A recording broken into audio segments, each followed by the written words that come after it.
साथीहरू, यति बेला म तपाईहरुको माझमा आइसकेको छु। फेरि तपाईहरुलाई पटक पटक भनौं अथवा केही न केही सन्देश छोडेरै म हिँडिराखेको हुन्छु।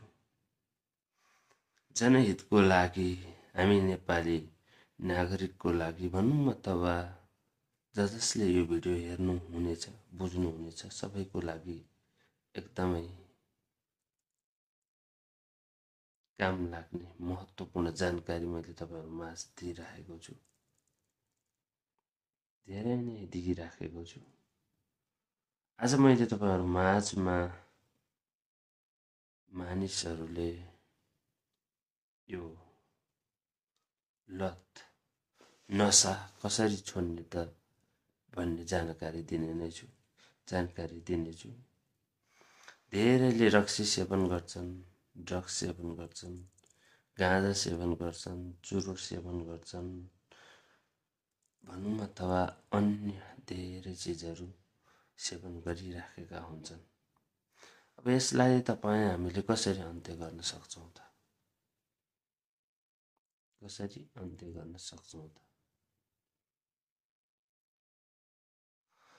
तपाईहरुले कसरी सक्नुहुन्छ अथवा कसरी सक्नु भएको छैन? अब त्यो सक्नको लागि के गर्ने त? तपाईहरुलाई रक्सी, यस्तो गाँजा, चुरोट, ड्रग्स भनौं अथवा धेरै शारीरिक सम्पर्क सम्भोगको पनि लत छ भने तपाईहरु जतिखेर पनि दिनमा रातमा भनौं अनेक समयको बेला तपाईहरु यो लतमा फसिराख्नु भएको छ भने यो लत छुटाउने उपाय एउटै छ। म तपाईहरुलाई त्यो एउटा उपाय सिकाउने छु। तपाईहरुको यो लत छुटेन भने लेखेर राख्नुस्, ग्यारेन्टीको साथ म तपाईहरुलाई छुटाइदिने उपाय सिकाइदिन्छु। त्यो बाटो तपाईहरु हिँड्नै पर्ने हुन्छ है। नहिँड्नु भयो भने चाहिँ अलिकति गाह्रो हुन्छ। तपाईहरुलाई जेसुकै लत होस् त्यो 100% छुट्छ। तपाईको चुरोटको होस् अथवा रक्सीको होस् अथवा गाँजाको होस् अथवा ड्रग्सको होस् अथवा तपाईलाई धेरै फिल्म हेर्ने लत होस् अथवा धेरै मोबाइलमा गेम खेल्ने लत होस् अथवा तपाईहरुलाई शारीरिक सम्पर्क सेक्सकै लत होस् अथवा हस्तमैथुनकै लत होस्, जसरी पनि छुट्छ। त्यो छुट्ने उपाय तपाईहरुलाई म जसरी आज सिकाउने छु। तपाईहरुले मान्नुहुन्छ या मान्नुहुन्न, तपाईहरुले गर्नुहुन्छ या गर्नुहुन्न, पूरा गर्नुहुन्छ या गर्नुहुन्न, त्यो त आगामी दिनमा कमेन्ट गर्नु होला, लेख्नु होला। तपाईहरुको भाग्य, तपाईहरुको भविष्य निर्माण तपाईहरुको हातमा पनि पर्छ हैन। तपाईहरुले आजैदेखि सुरु गर्नुस्। यही एउटा उपाय तपाईहरुको हट्छ 100% है। तपाईहरुको सबै नशा हट्नको लागि आजैदेखि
बुझ्नु पनि कुरो आजैदेखि बाँसुरी सिक्न थाल्नु, संगीत सिक्न थाल्नुहोस्, तपाईँहरूको नसा सिद्धियो, तपाईँहरूको स्वस्थ नै धन भयो।